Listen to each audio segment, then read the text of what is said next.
Sorry it's taking so long. Over the weekend, I installed some browsers and now I have to go through and log into everything so I can get this live on YouTube. It forgot who I was.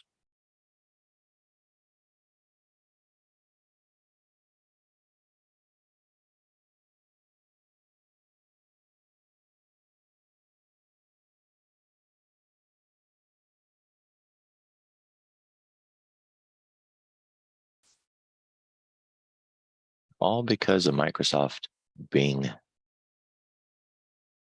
I hate Bing.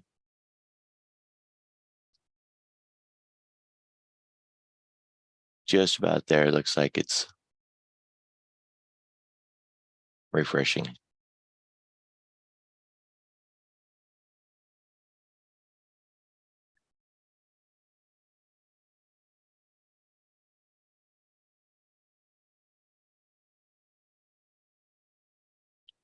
All right. Good morning, everybody.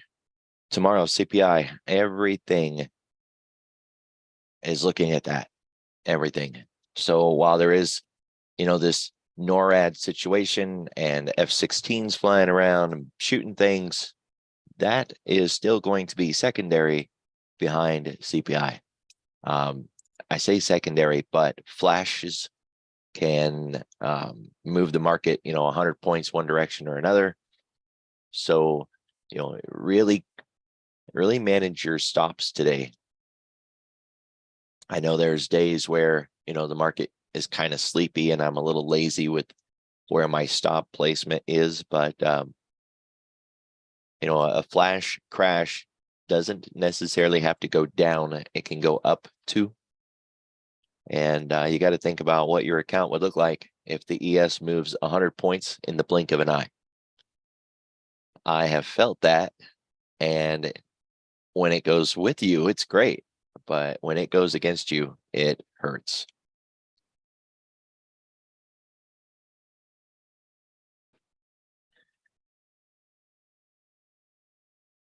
So the data points are what everybody's focused on. Anything that will affect the Fed's decision to move past that mythical target rate of 5.2 and maybe go into the higher end of that target range, 5.7, 5.8, maybe 6.25. That would be very extreme, right? There was a mild number given at 5.25, and then there was an extreme number given. And well, they've made it clear that the minor number isn't going to work, and they're going to have to shoot past that. But how far past, we don't know yet. And definitely no pause, and definitely no pivot. So every bit of information is coming out that the Fed uses, like CPI and job numbers, are going to be scrutinized heavily by the marketplace. We were already bearish coming into the new week before this NORAD fiasco. So, an expectation of continuation of that would make perfect sense.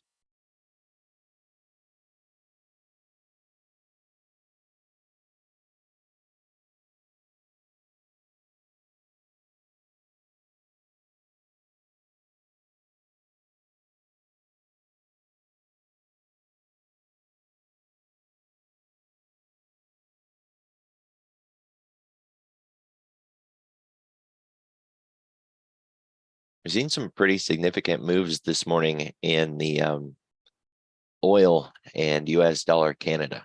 It's pretty interesting. We can circle back to it.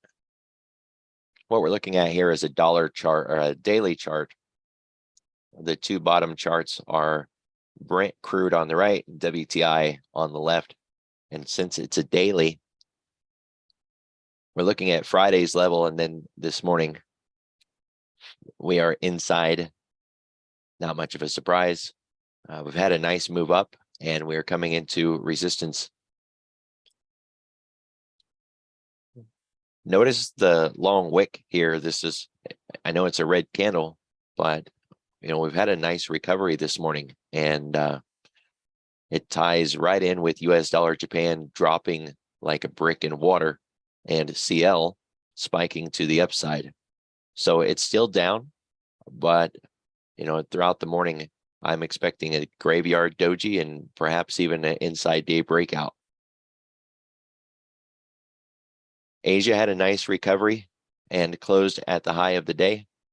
Europe, nice recovery and is still pushing with an inside day breakout that they're trying to keep right now.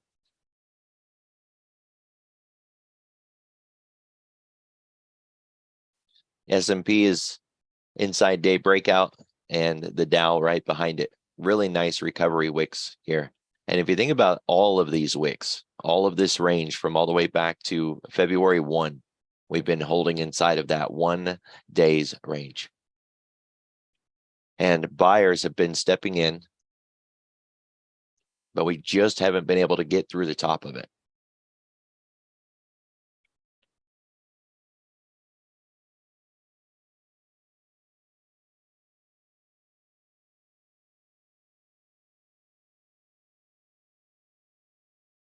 We do have additional auctions today at 11:30, and that will take the cake. After that, we're smooth sailing unless there's anybody out speaking or unless news comes along.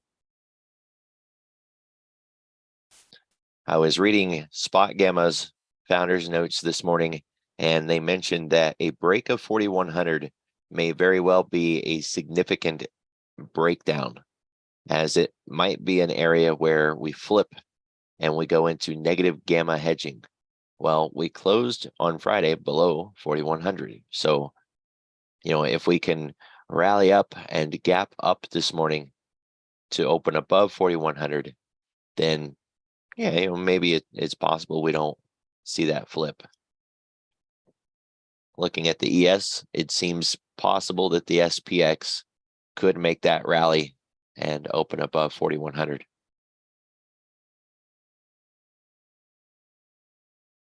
The cumulative overnight volume is a little light, not extreme, and it makes perfect sense. We're not surprised by this number since we know CPI is tomorrow. And a lot of the market is going to wait on CPI before it does anything else, right? Why allocate a lot of capital and try to build out a position just to be blindsided by data that you could have had if you'd have just waited a day? It makes perfect sense that they're going to wait.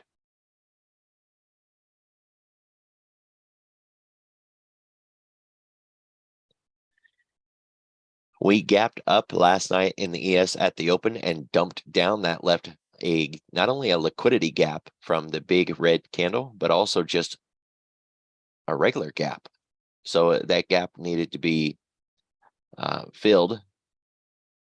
We made it back up. So we had a beautiful cup with a handle, and now the breakout. The breakout tied nicely with a move in the Dixie, which we haven't been able to say that as very often as much lately as we used to. But there's your breakdown in the dollar, and that coincided with the breakout in the ES. Nice when it works.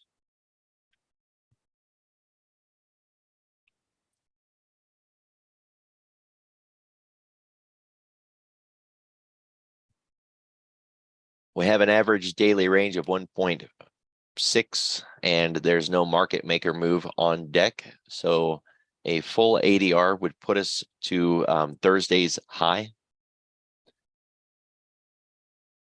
whereas a full ADR to the downside would have us actually legging down into a whole new zone. So that would be breaking below the 10th, the low of the 10th, and start to challenge all of this area here. So 4,000 is still a line in the sand.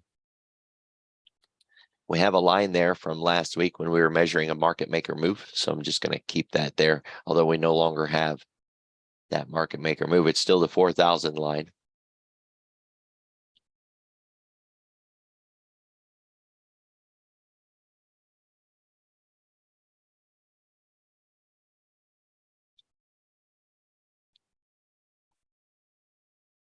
They've got spot gamma listed, critical support 4,100. So if we can get back above there this morning, We may see it hold.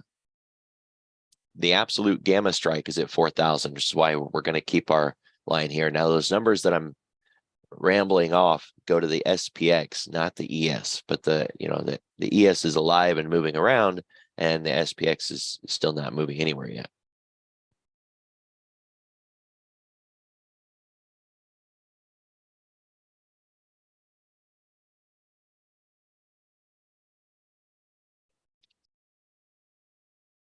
And the pivot level's 41.50. I don't know what we're going to do with that yet. All right, so it's a very narrow range that we're working with if we think about Friday's level. Right, so not only did we have this really nice cup and the handle and the breakout, and we closed that gap that I had mentioned, it's also an inside day breakout. We are managing to escape beyond the range of Friday's price action, which puts us into Thursday's range, right? Thursday's the thing now that we really need to focus on. But we have to keep this first, and that looks a little bit like a blow off top, right? When we get this big, massive move like that, it doesn't always mean blow off top. You can see we had one back here, and it didn't immediately reverse. It took a while.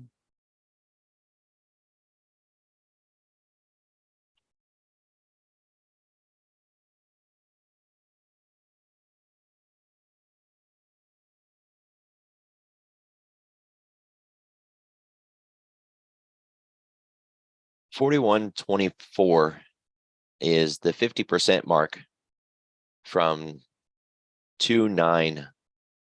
Right, so that's the level that we really want to focus on. 41.24.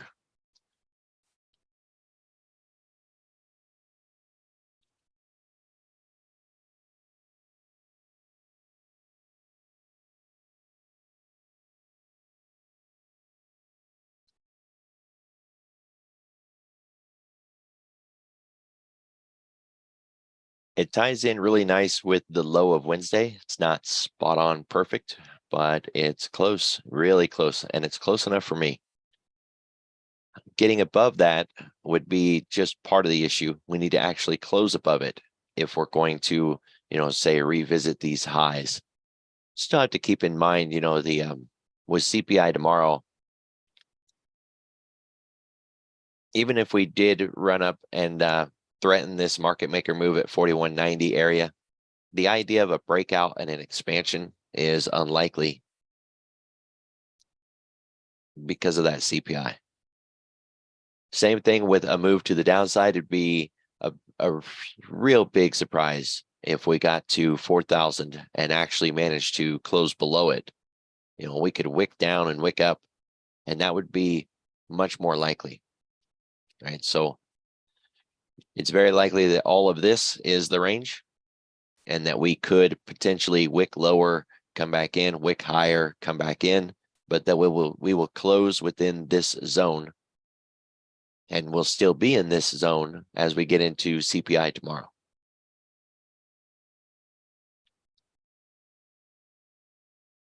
Ten-day, 30-minute volume profile. We have managed to move through the shallow zone in both directions. So, it's behaving like we would expect it to. Point of control is overhead, 41.30 area. We don't have a classic shape. We're sitting in the middle of nowhere. And even if the volume from this backside was to drop off as we travel through the day today, we're still going to keep our low because the low was printed on Tuesday. So we need to get through, Tuesday for this range to change shape.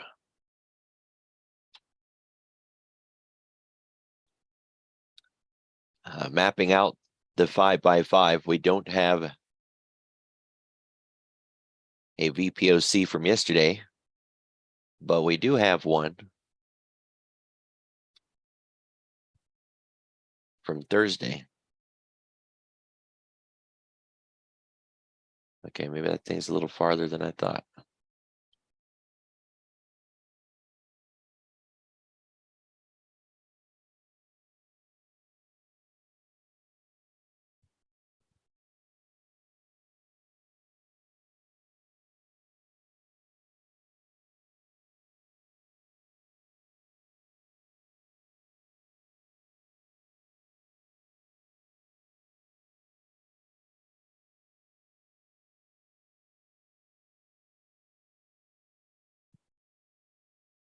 So VPOC 4160, if we happen to push up into that zone. We got another one below us at 3990, so we'd actually break below the 4,000 level that I'd already mentioned.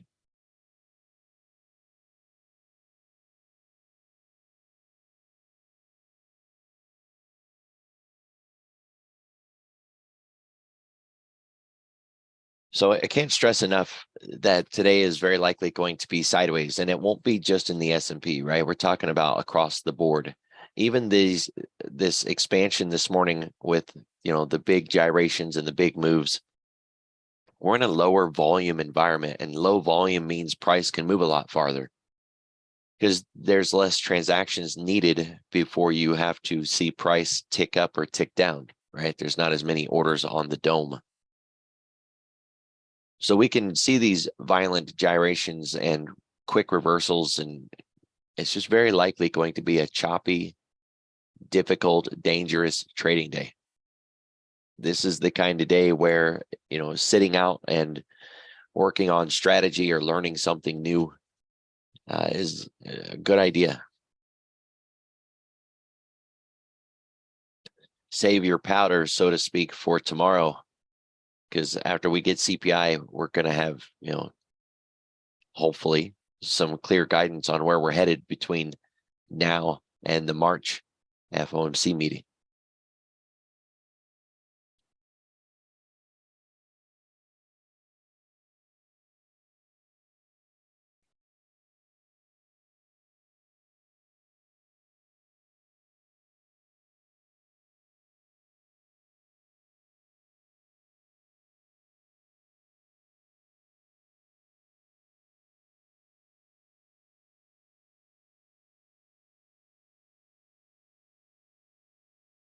This is that move in US dollar Canada that I was talking about. It's a significant move down. Correlates perfectly with CL and the move up. The drop down in the dollar lining up with that spike in the S&P to the upside. And we can see British pound woke up, came in and got a part of that move. Euro Japan didn't move. Euro US dollar didn't move. US dollar China is still down, leaning on that line there is like a previous day level. Whereas US dollar Japan is above that line, had a breakout. Right, it's supposed to signify the high of the previous day, but see how narrow those 2 days are. It's a weekend day.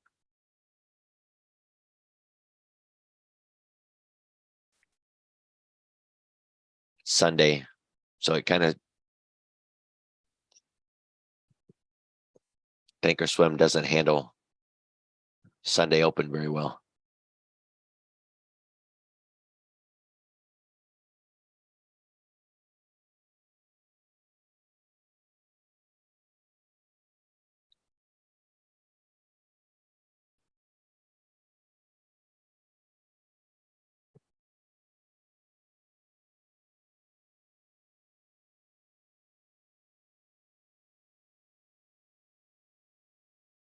And we're still looking at 19 and a half for Bitcoin.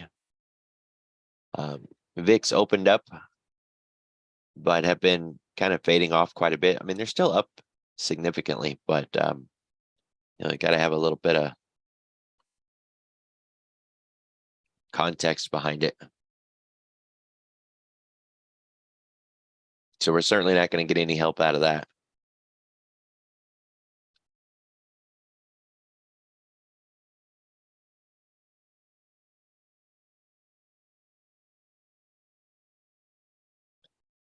All right, net gas is down again this morning.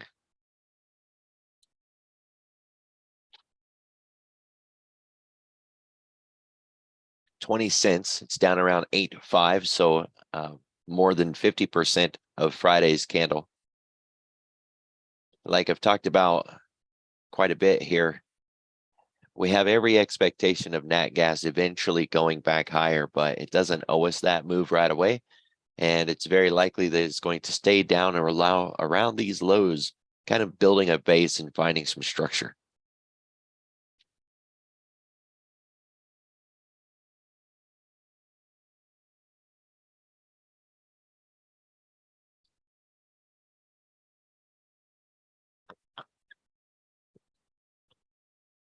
The K-Web constituent is up this morning. That's our, JD, PDD, BABA, Baidu.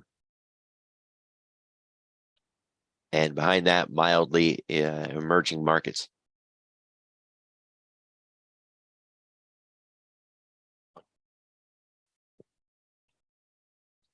But really, other than that, the benchmark of using a 0.5% for the start of anything being up or down, most of the market is nothing. It's not up or down. Not by enough.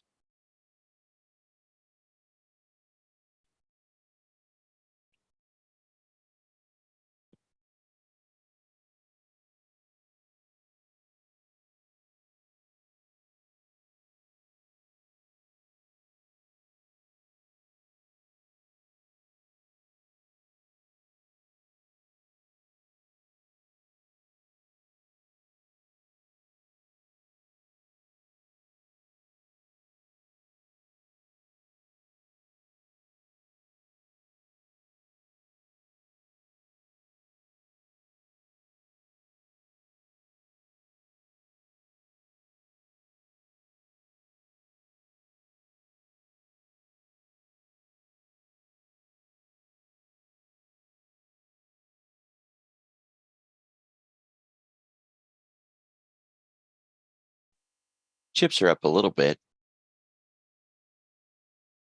Still dominated by Apple being up more in the FANG group.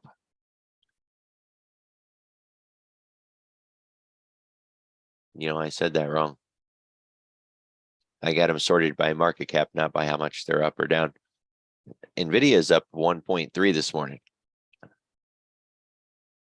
Let's take it over to Transpider.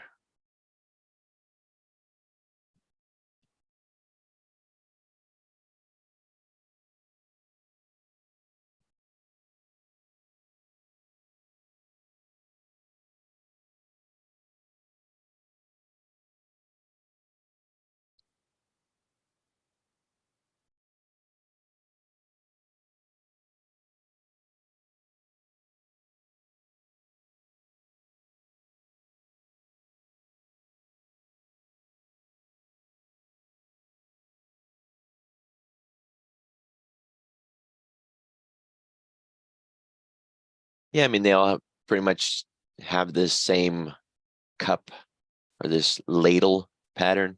It's a little bit of like a bear flag or a bear pennant. It's just not sharp enough to be a pennant. It's not clean enough to be a flag.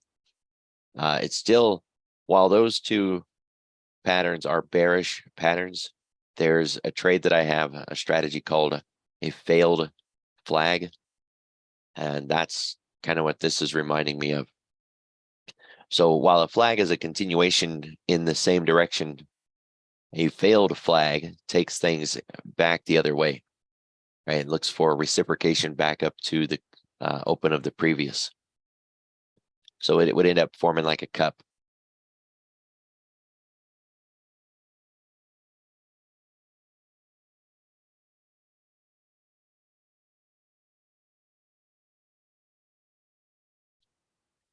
There is still a gap that needs to be closed on all of these.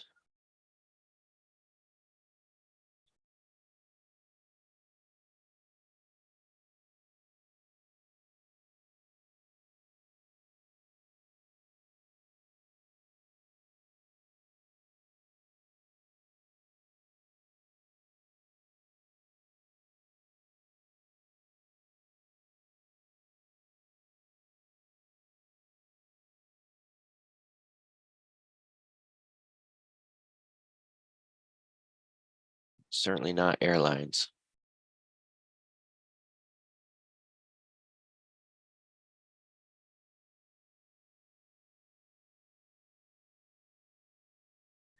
It would make sense that we see the crypto space up if we're going to have chips up. But that's not what we have this morning. If we look at a lot of the blockchain names, they're down. The other names that are in the crypto space that are chips, yeah, those are up, but only those.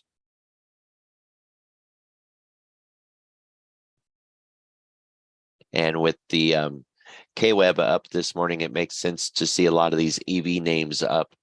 XPEV, Liato, Neo, Lucid, Rivian. They're all up this morning more than 0.5%.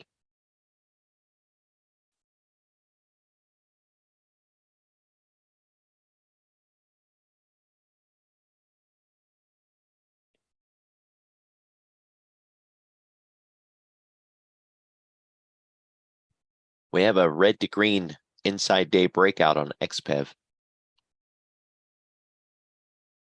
That's crazy bullish.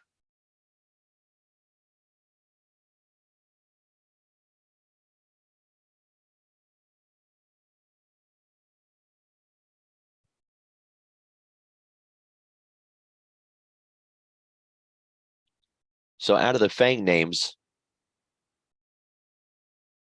Meta's up the most at 2%.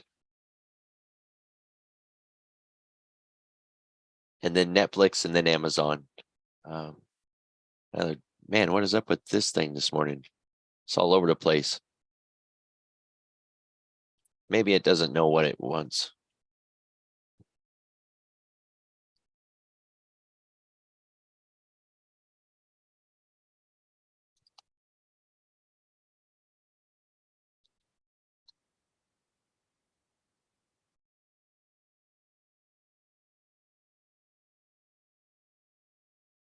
Yeah, all right. So it knew what was going on. A dump in Apple.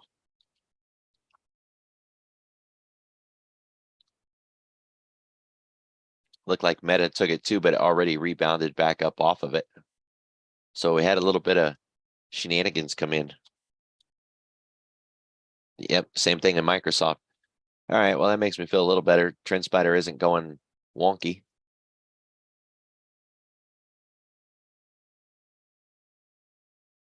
That's a highly scientific, technical term, right? Wonky, goofy, broken.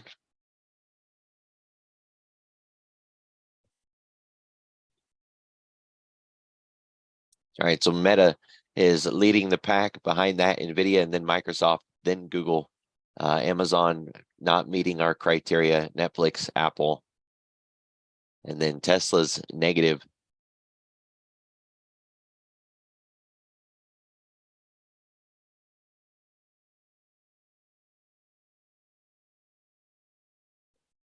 So with Meta, we're resting on the 10-day moving average. This is a really nice pullback after that earnings, right? So hopefully this doesn't reset the entire earnings move, but it makes sense since it was the third largest response to earnings in the history of Facebook. It makes sense that we're going to see a little bit of a pullback. This is still seeking alpha contrarian play of 2023, along with Netflix. So we're still bullish on this, even though we're not necessarily bullish on the rest of the market. At the moment, this gap needs to be resolved, right? So today is going to be the first test of that. We've got an opportunity here to manage the 10. Just remember, it doesn't owe us anything, right? It could continue to fall. Moving averages aren't support. Don't try to take a long here on faith. Let it actually prove that it's going to turn around. There's plenty of time. We've got a little bit of a TRP forming, and by the time we get that breakout, it would have already proven the low, right? So let it turn around and come back up. We're still looking at 250, 300 by the year's end, so there's no rush.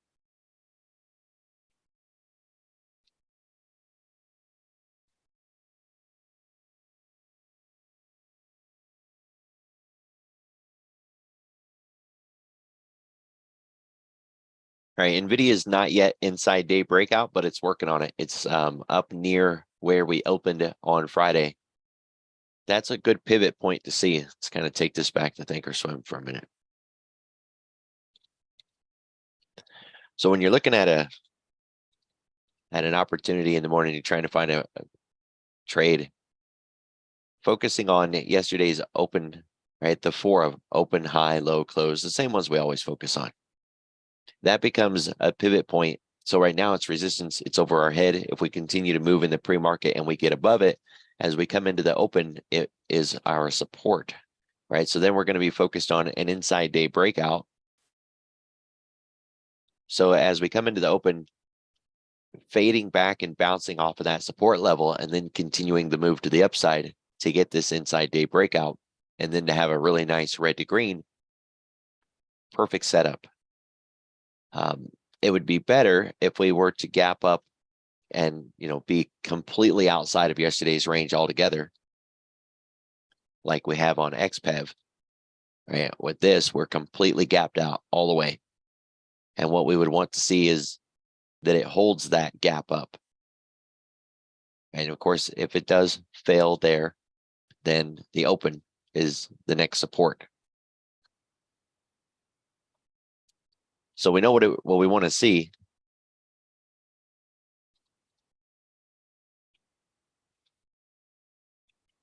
NVIDIA, this thing's got legs. It can make the moves.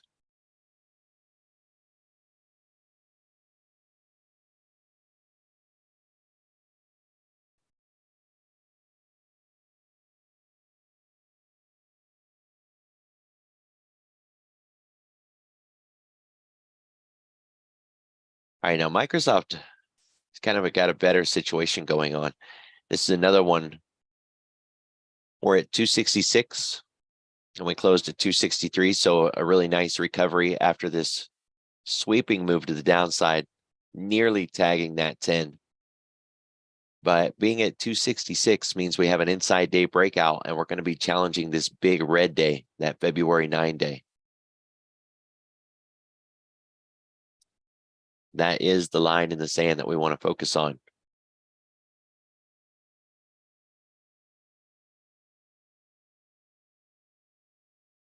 Fuzzy logic.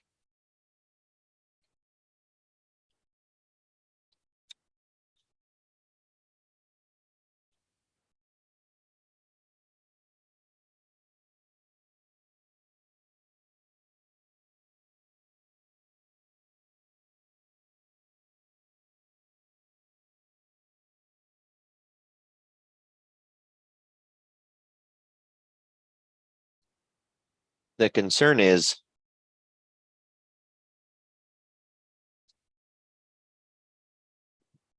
that we get a red to green and we give it all back. There goes the dollar. There goes oil. Yeah, I didn't mean the dollar, I meant oil. Oil's given that move back. So we're in the pre-market, right? We're talking about a day where we closed down and we're gapped up near the open of the previous day. And we're looking to open above that to be the support for a continuation and a move up. Now, it doesn't owe us anything, right? And here's a perfect example where it didn't work, not even a little bit. It gapped up in the pre-market, was all the way up near the previous day's open. And then when the market opened that day, we dumped, tagged that low, punched through the low, right? And then, days went by. So not always a good thing, right? Same thing here, where we opened near the previous day's open and we faded nearly down to the previous day's close before turning around and getting that breakout. For something like Microsoft, that is a continuation of a green day into another green day, and it's gapped up. What you want to be watching for is exactly this right here, that little pigtail right there, right? That wick. With Microsoft being gapped up, what we're going to be looking for is that it fades back down to the close of the previous day. And then if it's going to keep it and continue, that it'll continue. So let's go over to Microsoft, kind of see that. This platform shows that as a red day, but it's a hollow red day, meaning we opened here and we closed here. On TrendSpider, it showed it as a green candle because we closed higher than we opened. The reason that Thinkorswim is showing it as red is because we closed lower than the previous day's close. That makes it a red day, but it's a hollow red day because we closed higher than we opened. We're looking for Microsoft with an inside day breakout this morning. It's somewhere above 266. And now we're going to be looking to see if it's going to fade down at all, bounce on any of the pivot points that we use, open, high, low, close from the previous day's session. 50% of this big day is going to be our first target with Microsoft, right? So 268.40. That's going to be our line in the sand that we really want to see Microsoft get past. But past it or not, it's still our target, right? It's the spot we want to aim for. Now, it's not very far away considering we're at 266.5 this morning, right? We're not at 263.10 or at 266.50. So we're going to be looking for a little bit of that fade and then the continuation. These kind of red to green days, that's a phenomenal, very bullish move, right? And of course, it only lasted a day. You can see, the next day, it also gapped up and then just dumped. So from a red close to 100% gapped up, and it never even came down to close this gap or to tag the previous day's high, nothing. A tiny little wick and away it went. So when you think about that little bit of a discussion there, and then take it back over and look at how we're opening in Apple, Microsoft, Tesla, NVIDIA, just the FANGs alone, let alone the indexes. It's pretty much the only play we've got today if the expectation is a hurry up and wait for CPI. And that is our expectation today, right? A hurry up and wait. So we're not really expecting a whole lot of, excitement moving around. We're not expecting a whole lot of anything. Maintaining structural integrity until FOMC or CPI, excuse me, not FOMC, CPI.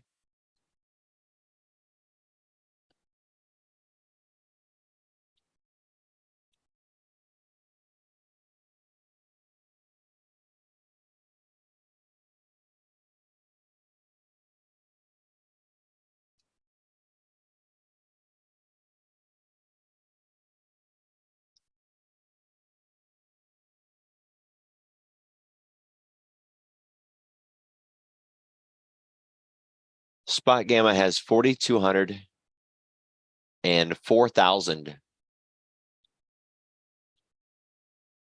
Here, let me say it the way that they said it. Low volatility into CPI. Seeking Spot Gamma levels, little change, 4,100, 4,111. Support at 4060, 4050. All right, the two key areas we're now watching are 4,000 to the downside and 4,200 to the upside. We anticipate one of those two levels being tested out of tomorrow's CPI. So something to think about, right? They're calling for 4,200 to be tested or for 4,000 to be tested in tomorrow's CPI print. Now, that's not really stepping too far out of the box, right? We're talking about a 200-point move, and we're basically sitting in the middle at 4,100. So they're saying we could move 100 points up or 100 points down. Well, thanks. That's, not super helpful. But getting beyond that level would be kind of the point, right? So if you're looking at those out of the money options and you're feeling like maybe recently that's all it ever seems to be is these YOLO out of the money options plays. Well, I mean, we don't have a lot of conviction in anything until we get some clear guidance from the Fed. And without the clear guidance, and what are we supposed to do, right? I'm not going to put long-term positions on. There's no real good solid swings when we're in this monetary rotation, right? So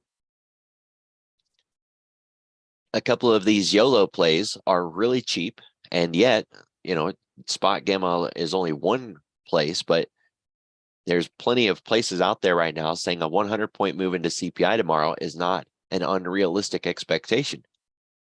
So go out of the money 100 and 150 points and, put on a call debit spread or a put debit spread. They're crazy cheap. And if it doesn't work, you're going to lose a tiny little bit of money. And, that's the whole key. You lose a little bit and that's it.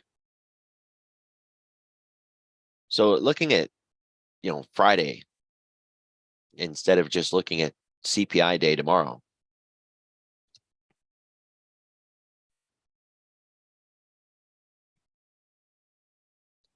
that's a $1 debit for a $5 wide spread. Risk 1 to make 4.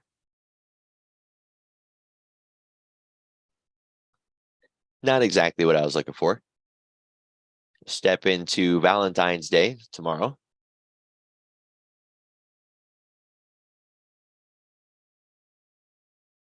$0.80. Not a whole lot of give there in the options, right? So if you think about the cost of this thing, and the market's not open, these prices aren't 100% legit. But if the difference is literally 20 cents, I'd rather take Friday's options. It give me more time, right? The only reason I'd want to come into February is if this was a really low number, like 25 cents, 30 cents. Okay, now it's worth my while, right? It's worth kind of giving up those days. But just to see the difference between Friday's level and this being 20 cents, I'd rather pay the 20 cents and take Friday. You got more time. A whole lot more could happen, between now and Friday than between now and CPI day. The other thing to think about is we're looking at it before the market's even open. You want to price this near the end of the day today. Let today's theta burn out of this thing so that it's even cheaper when you go to buy it. We're looking for a significant move in the pre-market tomorrow at 8:30. All day today, be thinking about what trade you want to put on going into the close to see a magnificent move in the S&P. Because when the market opens at 9:30 tomorrow, we're going to have drastically moved in one direction or another, very likely.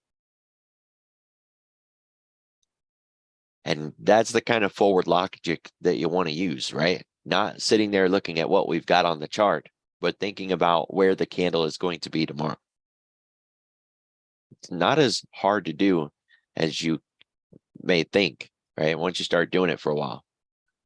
They call it the right side, charting on the right side, hard right edge.